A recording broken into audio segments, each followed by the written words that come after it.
just like to host a breakfast during the month of September, How about 24? except for the 24th, I said. How about the week before that?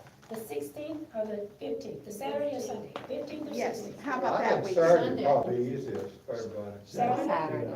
Well, I like Sunday. I like Sunday. I like Sunday, you have it there, right Stay there. out of Why this. say that? Okay, how many want Sunday?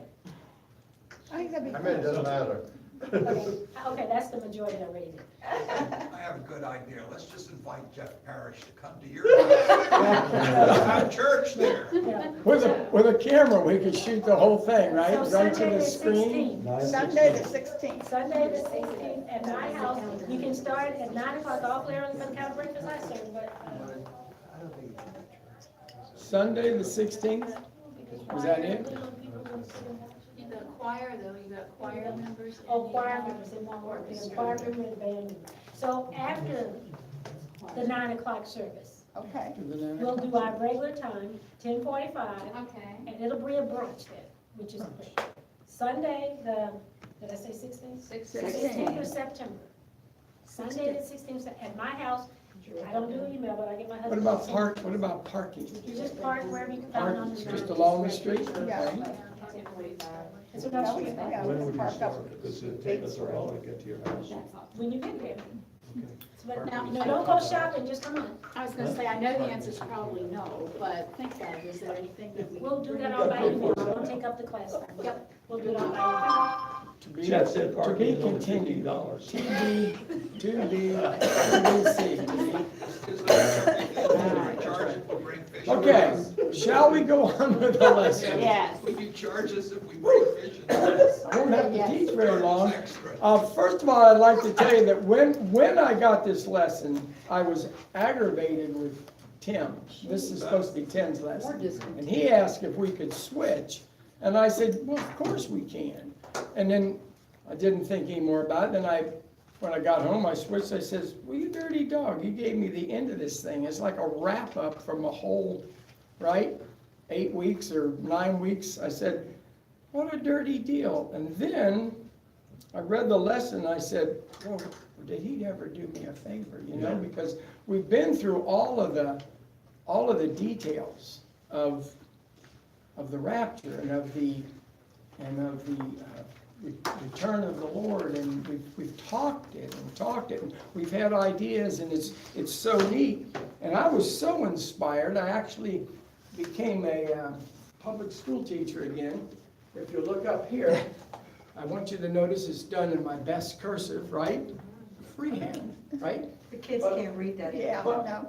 But I made some charts. Can you see it from where you are? How many can see it? Okay, it's most of it. The rest of it, too bad. Right. But I went up here and I started. The rest of us didn't hear what you said. Yeah.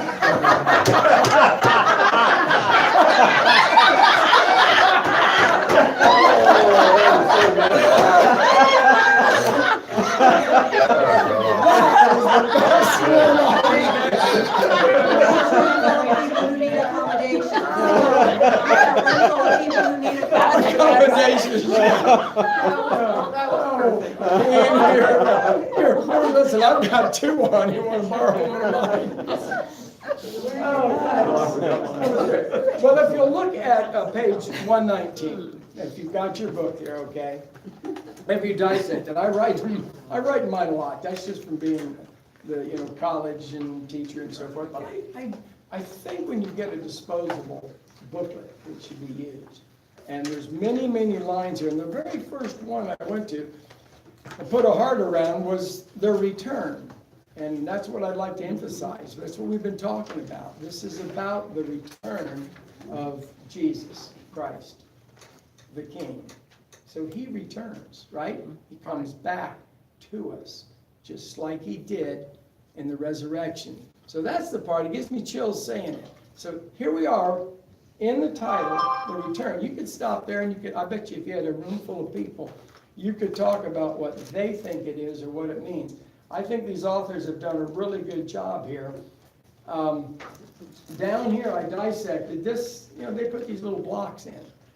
And if you read it over and over again, which I did because it was my week to teach, I put lines out to the side here and put in, if you look, it says, like the resurrected bodies that Christians will one day receive. And I just stopped. In my preparation, I said, that's a heavy thought. What will the resurrected body be like? And then I thought on it personally. You know, I didn't think about y'all, no offense, at first. I thought about you later, and I thought about like the prayers we had today. There's so much weakness. There's so much pain. There's so many of us that are hurting. And I got selfish. I thought about myself, about my last 5 years. I've been pretty much, except for an accident when I was young, I've been pretty much pain-free and in great physical shape until about 4.5 or 5 years ago when things just went south. And I thought, you know, it really makes you think. And I hope you will think about this very first page and about the resurrected body. And then I started, I got so inspired, I just said, I've got to do like I used to do in a classroom, you know. And I made bigger charts. We had public school system, I could get big, you know, pieces of a poster board. But I wrote down, you know, new heaven and a new earth. And you think about that, a new heaven and a new earth, and we talked about it last week. But because this is the end, I think it ought to be concentrated on. I think you should spend your spare time, if you're alone or whatever, try to imagine what this earth will look like. And he tells us in the lesson here, it's going to look very much like the Garden of Eden. And he calls it, that even these guys invented, to me, a word. I think they call it Edonic, right? Which to me is a little corny. But it's going to be a new beginning. And it's going to be prettier than the first one. Because he's doing it over. It's a redo. We're going to be prettier. We're going to be better. We're going to be reborn. So you have to pause there on the new heaven and the new earth and try to imagine. I've tried to imagine, and I've seen movies, and I've seen great artists have shown what the Garden of Eden looked like, right? The perfection of it. And I have to stop here for a moment because it's no coincidence. I thought, geez, Jeff, this is great. How many went to church this morning? Did you guys, most of you make it? Let me see a show of hands. What he said was so relevant to this last lesson or to this whole book. You know, all the trouble began because Eve wanted something better. She had the most perfect place ever designed in the universe, right? And she looked up and she says, I'm paraphrasing a little bit, why did he tell us not that tree? It's got the best apples. I mean, they're just perfect. She wanted one more thing. One more thing, and Jeff said this morning, that's our curse today. I mean, it is our curse, and I was really struck, and Karen and I have just been through this I call it by God's design. I mean, I just spent, rounded off, I'll say $25,000 a year ago for a new RV, okay? And I thought about it at the time.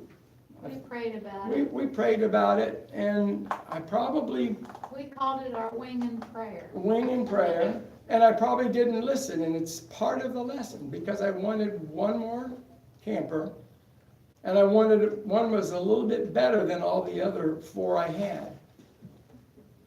Did you hear Jeff this morning? Yeah. I mean, listen closely to what I'm gonna say. What in the hell was I thinking? You weren't. Now, is that a bad thing to say? What in the hell was Dick LeBrant thinking? That I needed one more thing, and I wanted it better than the other 4. It's gotta be better, just like Eve. I mean, other people have it, other things have it. That apple, I just wanted one more apple. And here I was. And then I'm doing my lesson, right? I'm studying like crazy before we go to the East Coast to see the grandkids and my son, and I'm doing all that, and I'm thinking, oh, great, new heaven and new earth, that's exciting. Yeah, I'm gonna get my brand new camper, a resurrected body. Then I got really excited, because I'm falling apart. You know, I've told you before, I've got 18 inches of PVC in my gut. You know, I've had my 4 bypasses. I've just been T-boned by a kid. I can't turn my neck to the side anymore. I'm a hurting puppy, right? I get a brand new body. I mean, can't get much better than this, but.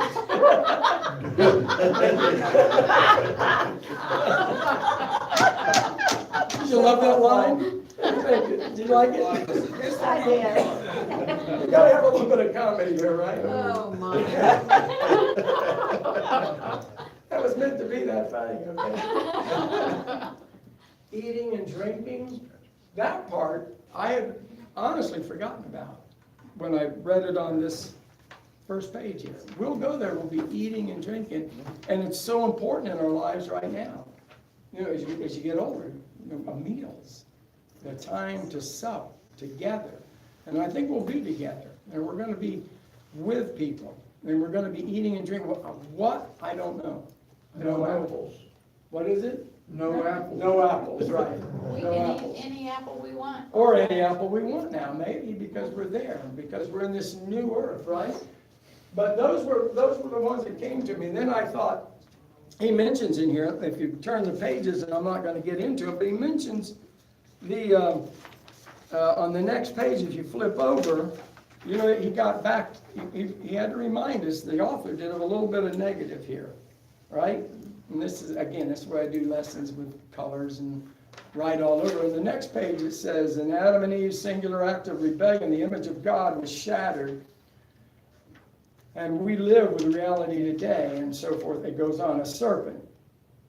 And overthrew his masters, convincing them that they were more, they needed more. That was Jeff's message today. Right there, they needed more than they had already been given. And the result was they lost it all. That's on page 120. Just that one little extra step. And of all things, I thought, what a coincidence. To me, it's a God thing. It just took this trip over, right? In my one more thing. And this is embarrassing to tell you, say it in front of you. I bought that dumb RV because I wanted it, right? And I could afford it. And now I'm getting rid of it. And it was the one more thing that was just like, I don't know. But it matched the lesson completely, right? And he says, and they lost it all. Well, I don't think God's going to punish me that bad, where I'm going to lose it all. Take the camper away, that's for sure. Wait Yeah. a minute, you said you could afford it. Yeah, You said you prayed about it. yeah, What makes you think it was wrong? and I Well, agree because I again, think you're it's- going ahead in my talk because Oh. Jeff just said remember at the end he said, no, you're exactly right, thank you. He said, because you have to have that happen before the whole realization comes. Do you remember when he said that at the very end? Until you've had your teeth kicked in a few times, you're gonna stay just as stupid. Been there. Remember that big thing you bought and Tom ran for a whole car? Tom, do you remember that? Oh. Oh my gosh, it's the best story I've ever heard, Tom. We had bought a house next door to him and they were gonna go around the country selling things and whatnot, so Tom buys this huge, Classic. motorhome, whatever, class, whatever. And he fills it up and got all the equipment in it and they've got their things they're gonna sell in Texas or wherever they're going. And Tom told the story to me and I thought I'd laugh until I'd blow snot out my nose, I'm serious. He goes up, would you make it to Brooksville maybe? Someplace like that. Someplace to Brooksville, Doesn't really right? matter. And he's driving this bus he's never done, you know, the steering wheel's this big, right? And he's driving this bus, and he pulls in to get some gas or whatever, stop to someplace to get a sandwich, and he looks around, looks left and looks right, you know, and backs up and goes over an MG, right? Backs over this guy's car, and I'm thinking, this is the best story I've ever heard. I've told that story 100 times. Was the guy in it? Huh? No, the guy was inside, he came back to find his front of his car, pushed down like that. I can't figure out why I wasn't behind. I should have known better. But, those are just one of those, I hope you don't mind me telling the story, Tom, No, not because at all. it's my favorite story, I'm still telling it. Plus it takes it off his story. Yeah, plus it diverts my stupidity. But I say about that, it was a learning curve for us because since his accident, we had to give up a RV and we didn't know if we had it in us. And that was our wing and our prayer. Do we have another life after? And we don't. So the answer is no. No. No.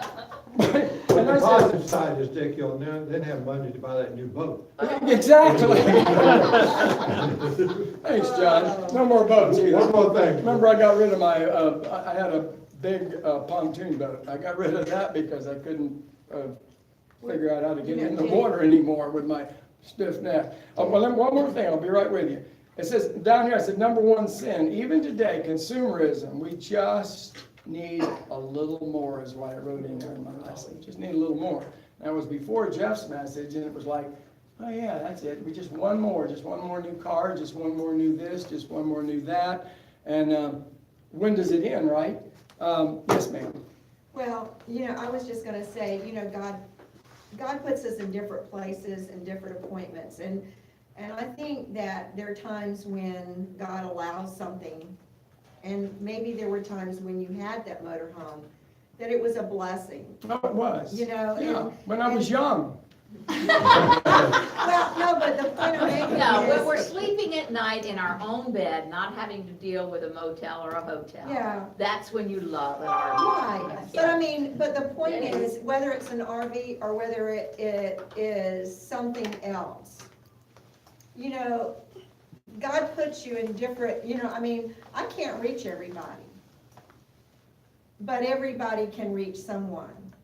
And depending on where God allows you, and, maybe there are those people that they live in a place and they follow a lifestyle that is beyond my means. So they couldn't have reached it without. And there's someone that they connect with.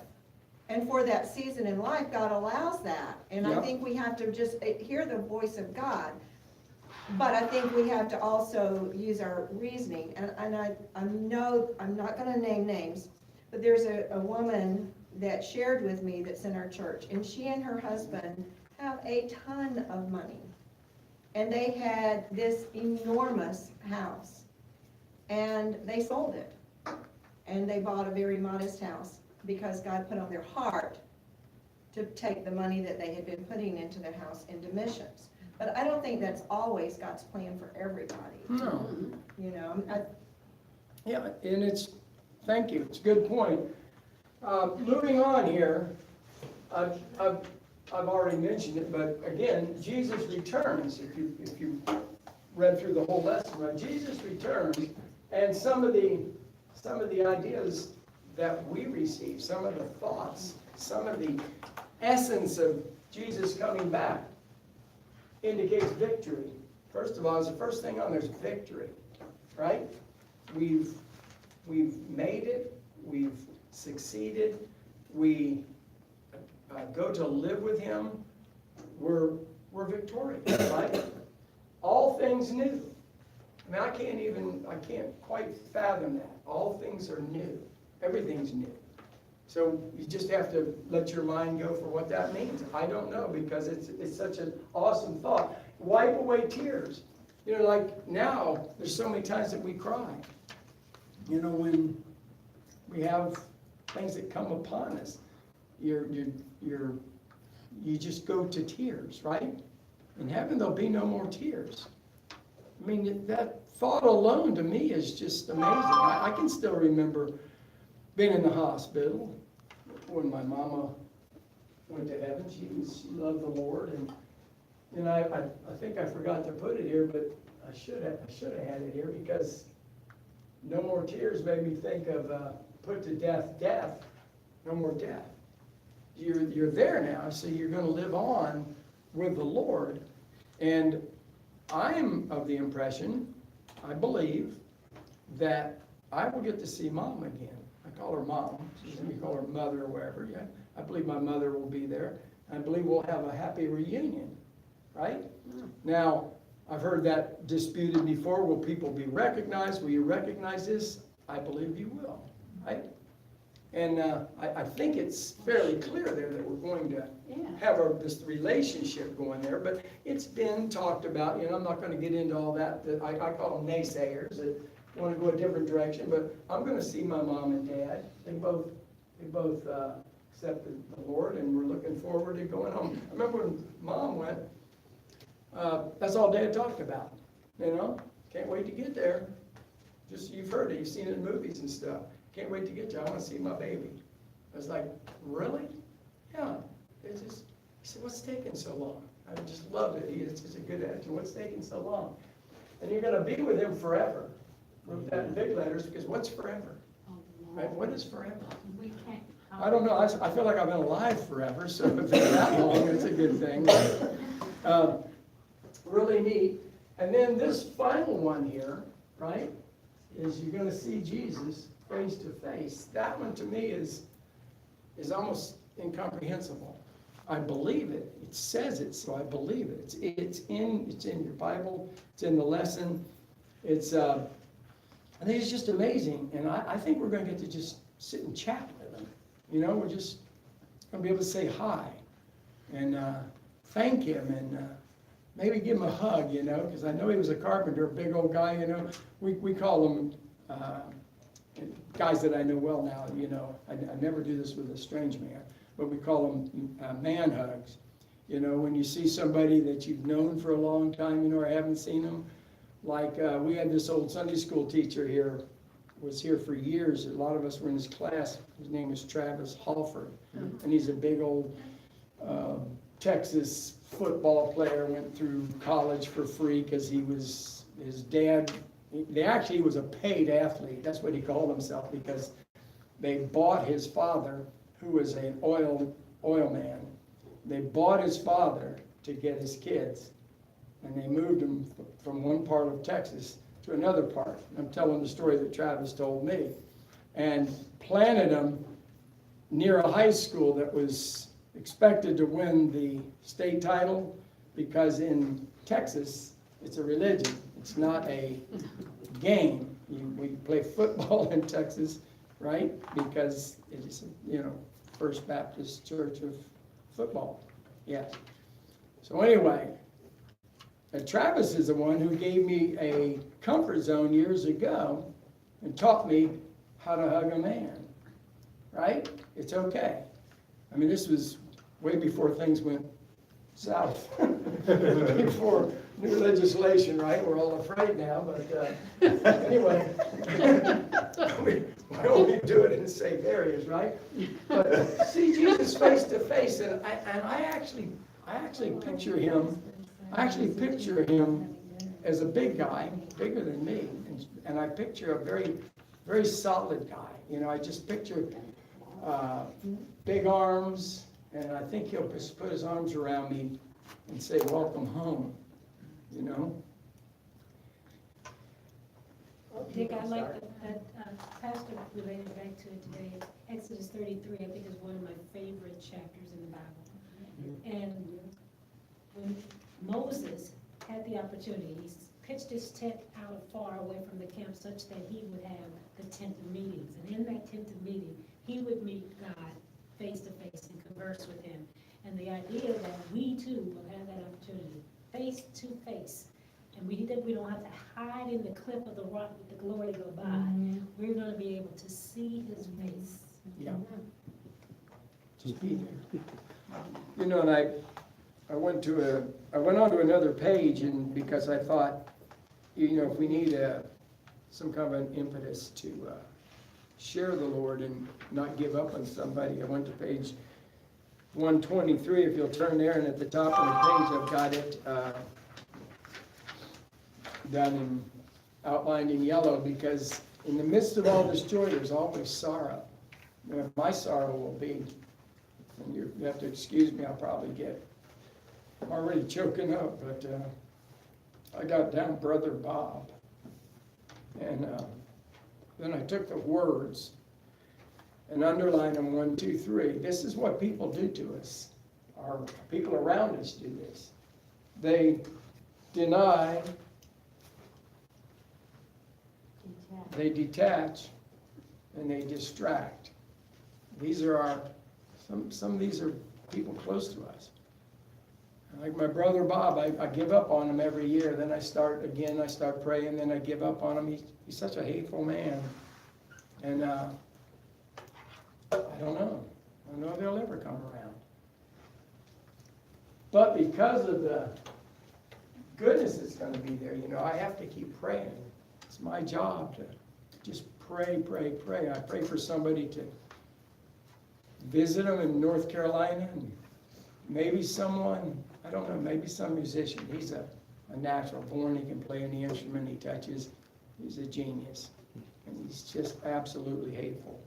But that is, gives me the courage to write those down. That's why I wrote them down longhand and took the time.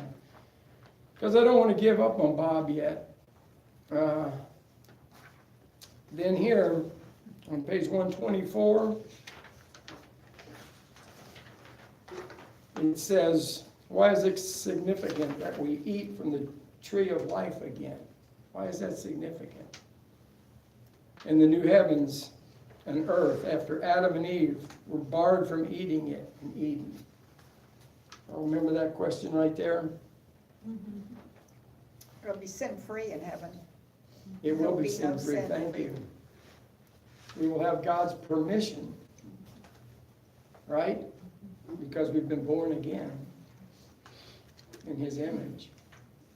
And there won't be that one rule, you can have anything you want in here except that one tree. It goes back to what Jeff said this morning. You just gotta have one more thing. And it's in all of us. You just gotta have one more thing, one more thing, one more thing. And it says in here, everything has been, and Jeff uses this, I love it. I used to use it in the classroom, but he says, all has been restored. And you think, what's the definition of all? Right? What is the definition of all? A-L-L, a little tiny word, all. All has been restored. Does that leave something out? It's our body, including our eyesight, for those of us who are, always looking for glasses, you take them off, yeah. And think of how handy it was today. I mean, the examples in our room alone, this room, with new shoulders, right? You got new back, yeah, new hips. Hips, new knees. New hips. I mean, if we could go around the room, it's getting in, and that's only a piece. We just get a little piece at a time because of God's mercy and the gifts that He gives out to doctors and What would be like researchers to give us little pieces. But we're going to get everything back. It's going to be fine. You and I are not going to talk about hearing aids anymore, right? The receivers and $5,000, $6,000, $7,000. The ears are going to work. I miss. When I talk like this and I think of being this, there it is again, Edenic perfection, restored one day. I think one of the things I miss the most is my right ear. It's deaf. And I look forward to having that back. I'm not just throwing one out for me, right? And it'd be nice to have my gut back. It'd be nice to have a new heart. You just start looking around and taking pieces, right? And no more pain, no more sorrow. I mean, is this a great ending to a lesson or what? Yeah. Yeah, Tom. Well, there's even more to that. All those things are just awesome. But it talks about the new earth. And if you look in Isaiah, it describes it. Yep, go ahead. It says, the wolf also shall dwell with the lamb, And the leper shall lie down with the kid, and the calf and the young lion and the fatling together, and a little child shall lead them.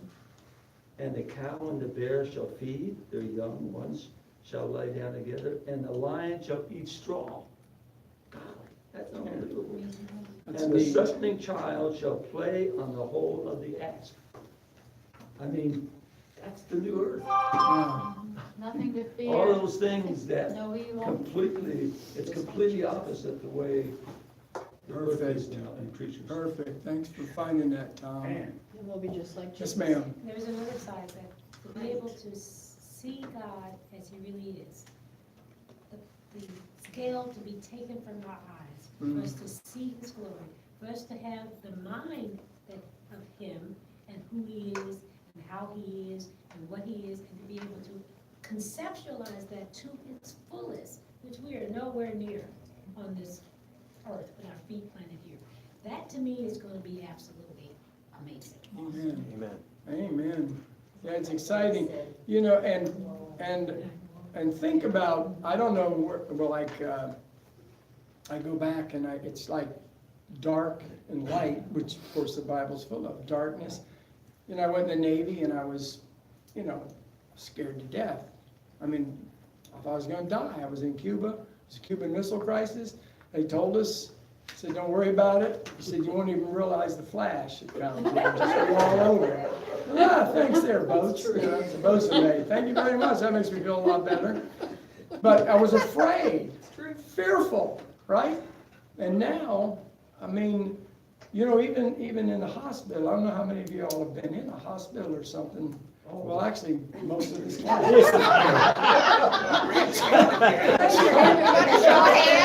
Yeah. Cancel that written card. But you know, you don't have the same fear. It's just not the same fear anymore. You go in and it's like, whatever. You know, you're gonna go in, you're gonna come out, or you're gonna go in, you're not gonna come out, and it's okay. You know, if you know the Lord, it's a win-win situation. And when I used to hear that as a young man, I thought, that's the stupidest comment I ever heard. Really. I mean, when you're 30 and you got it all and you don't have the Lord, do you think, yeah, win-win situation? Who's that dope that invented that? Yes, ma'am. Yes, I sir. heard Chuck Swindoll do a study on the glorified body some years ago, and he talked a lot about, he said the entire, when your body is glorified, the entire molecular structure of your body changes. And you are no longer subject to gravity. And you are no longer, you can eat if you want to, but you don't have to. Really? Drink if you want to, you don't have to, because not to stay alive, you don't have to eat or drink. And you can appear and disappear at will. You can move through solid objects and through doors and through walls, and you can be multiple millions of miles away the next moment just by wishing to be there. It's called GNA, not DNA, God's nature applied. Yeah. Did he find DNA to that GNA. Just like Jesus. Yeah, that's exactly what Jesus glorified. We will have a body just like his. So I like we can it. do all the things that he can do. I like it. I've never heard that. And we don't know what that Missed out on that one. You've heard of it? Oh, yeah. Yeah. It's definitely in here. Yeah. Just gotta dig a little farther, right? Well, mine is what you call the elementary approach. Right? Anybody got any more to say here? I need to hear the rest of your story about your RV. The end of the story, you really want to hear it? Okay, so if you go to Valentine Trail, which is just down that way, you go to Indian Rock Road, you turn right, and there's a place called Wilcox Nursery. You know where that is? Oh, yeah. If you make a left there, you have to turn left because you got the elementary school, Wilcox. The second house on the right is where Dick and Karen LeBrant live. Out front is my RV. In front of it is a big sign. It says for sale. So we put it out there last night. It was handy. I mean, it really was. But you know what? It took that for us to have peace. And I'm thankful that we came together on this specific trip to realize we can't do it anymore. We just can't. And it's okay. And, you know, and somebody, who just mentioned the sold their house or something? Was that you? Or was that? I mentioned someone else. Someone that did. Well, we made a decision, quick testimony, we made a decision about 4.5 or 5 years ago. We lived in a nice house in a place called Canterbury. And we sat down and looked at and counted our Canterbury. What we did all the expenses, you know, the insurance, taxes, et cetera, right? And I said to Karen, I says, let's move. And she said, what? I said, let's move. I said, I want to get a little tiny house. And make a story short, she says, okay. So we sold immediately. It's a good neighborhood. And we sold it and did well. And they, not as good as if we'd waited some, it doesn't matter because it's all relative. And then we bought this little tiny 2-bedroom, 1-bath house and redid it. Well, along the way, we picked up, if you go back, if you count it all out, if you go back, and this is for a person who has a tiny bit of money, I mean, a retired school teacher, right? But we picked up about $200 a month on taxes, roughly $200 a month, right? And of course, we had a bunch of money, so we don't have a mortgage, so there's no money there, right? And then our light bill went from 3-something down to, you know, like 150, so it's another $150 a month. And it just kept adding up as you put it all together. And it was like a real realization. We actually go out to eat now once a month, don't we? And we don't own anything that isn't paid for, and No. we just made that our mantra. So this is not a desperation sell. No, it was just something we wanted to do because of things we learned here at church. And I would like to advertise this book. I just started reading it again. I've read this thing. This is my 3rd time through. But Gene Getz it's just an amazing book. If you haven't read it, it's called The Measure of a Man. It's been selling since 1974 when he wrote it. It's still on the bestsellers list. It keeps selling and selling and selling. It's gone into, I think they said 20-something countries, 20-something languages. And Is it literally man or is it men's studies. It would be good for a lady because she could understand her man better and understand her grandchildren better. It's definitely not men only. It's just, it's just a great book. And I had some stuff to share in it, but I'm not going to. So that's it. I'm done. We're late, aren't we? Ta-da. Good job, dude. Thank you. I know I talk too much, but I had a lot to say. Right? That's why he's late. He's a communicator. Get more hands up, yes. He raised high in communication. Yakking. Hey,